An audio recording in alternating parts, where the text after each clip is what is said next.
Olá galera, professor Humberto Azariti. Vamos dar continuidade ao nosso estudo de calorimetria.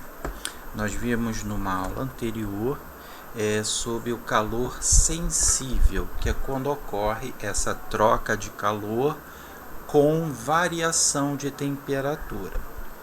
Hoje nós vamos estudar ainda a troca de calor, mas numa outra circunstância, tá?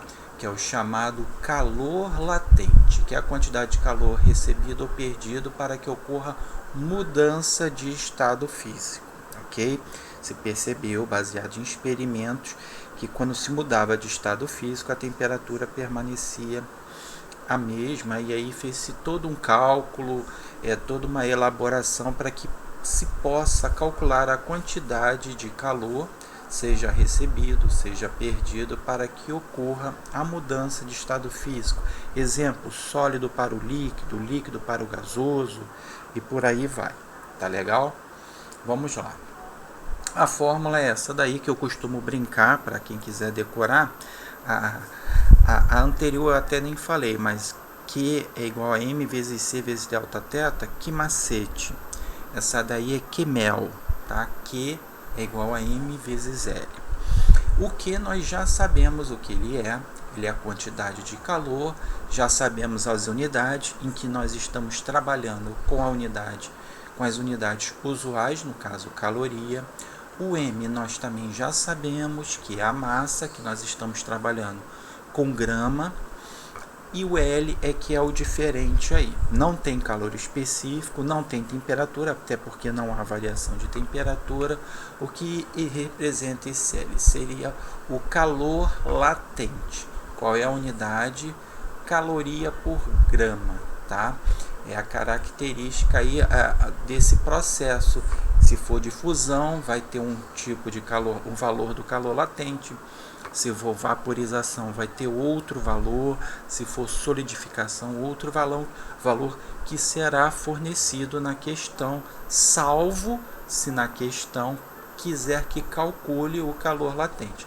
Nós vamos inclusive fazer uma questão desse tipo. Na realidade, nós vamos fazer 3 questões, as 2 primeiras somente de aplicação da fórmula, e a última, aí sim, ao invés de nós calcularmos a quantidade de calor, nós vamos calcular o calor latente usando a mesma fórmula. Tá legal? Mas vamos ver um pouquinho melhor sobre calor latente. O que é isso propriamente? Eu vou mostrar aqui 2 tipos de calor latente. Tá legal? Um deles é o calor latente de fusão, que é representado normalmente por LF. Lembrando que o processo de fusão é a mudança do estado de sólido para o líquido. Temos aí a temperatura constante, tá legal? Um outro exemplo que aparece bastante, são os 2 que mais aparecem, é o calor latente de vaporização. Para quem não lembra, a vaporização é passar do líquido para o gasoso, também temperatura constante. Por isso que a temperatura não aparece na fórmula, porque ela não interfere aí nesse processo. Somente interfere a massa. Quanto maior a massa, maior a necessidade de calor, e o calor latente. Quanto maior for o calor latente, maior vai ter que ser a quantidade de calor, ok? Feito isso, agora sim vamos para os exercícios, sempre dentro daquela mesma proposta de fazer exercícios elementares, apenas para te dar um embasamento bem elementar sobre esse conteúdo, ok? Vamos lá.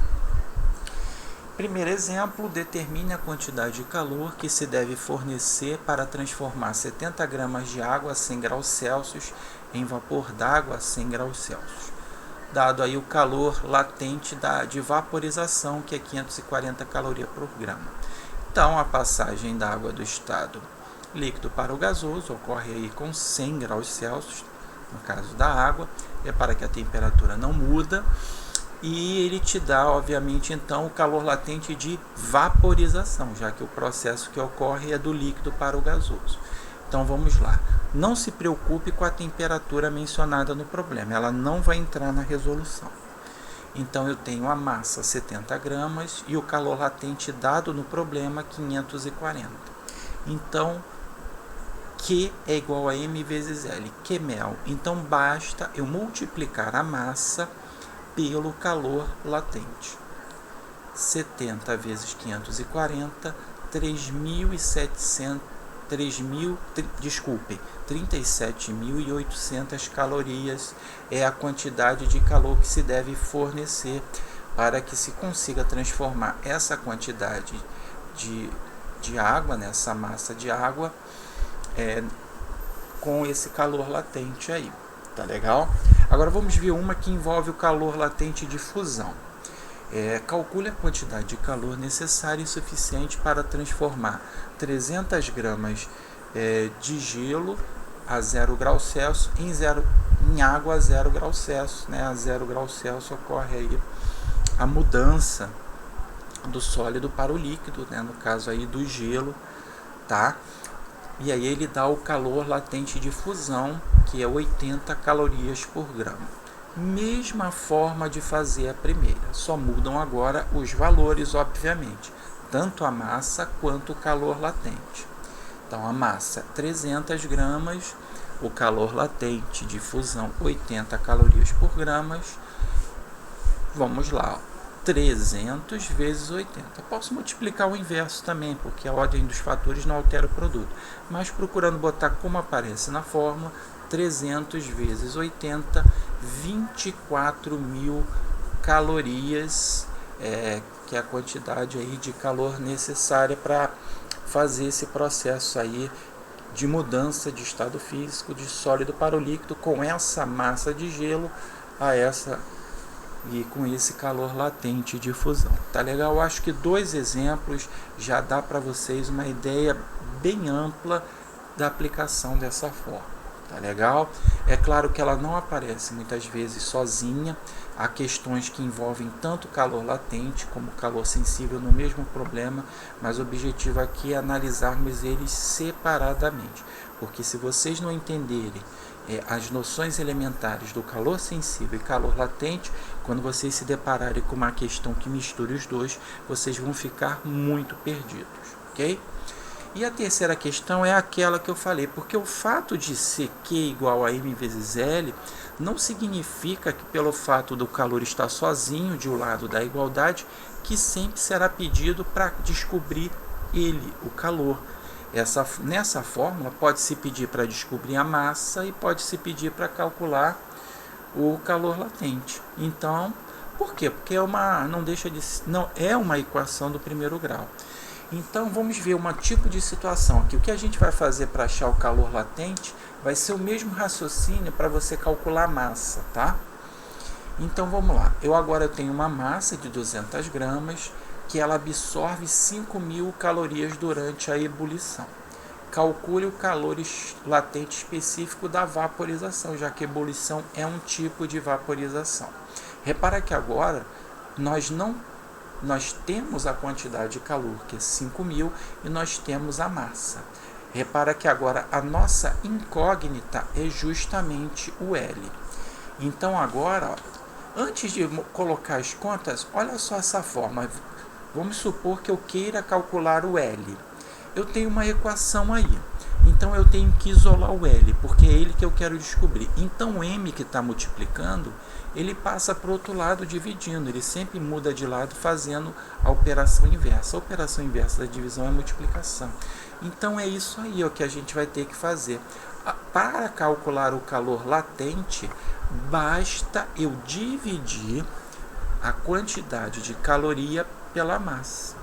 Então, o que muda? É que agora, ao invés de fazermos uma conta de multiplicação, nós vamos fazer uma conta de divisão. E se fosse para calcular a massa, professor? Seria a mesma coisa, só que ao invés de ir ali para baixo o M, iria ali para baixo o L. Então, você dividiria a quantidade de calor pelo calor latente. Mas vamos focar aqui no nosso caso. Para quem fica incomodado com a incógnita do lado direito, eu botei ela aqui do lado esquerdo, tá? Mas a fórmula é a mesma. Ou seja, para nós acharmos o calor latente, basta dividirmos a quantidade de caloria pela massa. A gente poderia cancelar 2 zeros aí, tá? Eu não coloquei aí, eu vou fazer a conta direto, mas poderia cancelar 2 zeros em cima, 2 zeros embaixo, que aí ficaria 50 dividido por 2, gabarito 25, 25 o quê? Caloria por grama, que é a unidade do calor latente. Tá legal, galera? Então finalizamos essa nossa aulinha aí sobre calor latente. Espero que tenha ajudado. Um forte abraço.